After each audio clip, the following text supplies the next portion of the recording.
हिंदी साहित्य का प्रथम इतिहास सच्चे अर्थों में किसे माना जाता है? ये काफ़ी कन्फ्यूज़न क्रिएट करने वाला क्वेश्चन है, क्योंकि बहुत से स्टूडेंट्स इसमें गलती करते हैं। पहला इतिहास लिखने का प्रयास गार्सा दा तासी जी ने किया था, जो कि एक फ्रेंच विद्वान थे।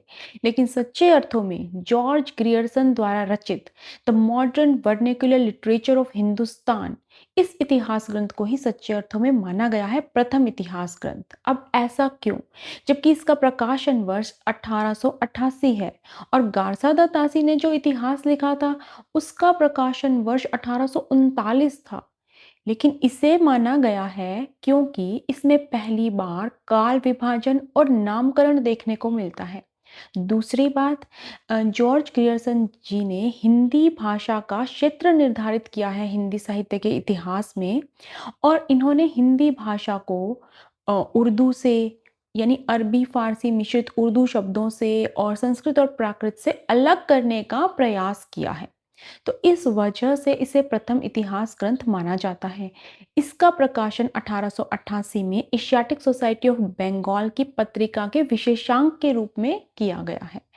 अब इसका हिंदी अनुवाद किया हिंदी साहित्य के प्रथम इतिहास नाम से किशोरी लाल वाजपेयी जी ने 1957 में।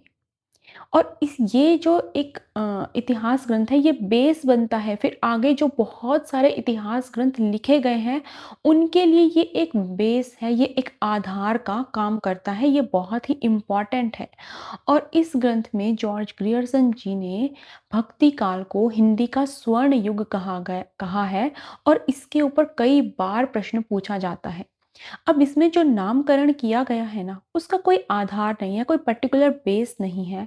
जैसे कि आप देखेंगे इसमें 11 कालों में विभक्त है ये इतिहास। पहले काल का नाम है चारण काल, 11वें काल का नाम है महारानी विक्टोरिया के शासन में हिंदुस्तान।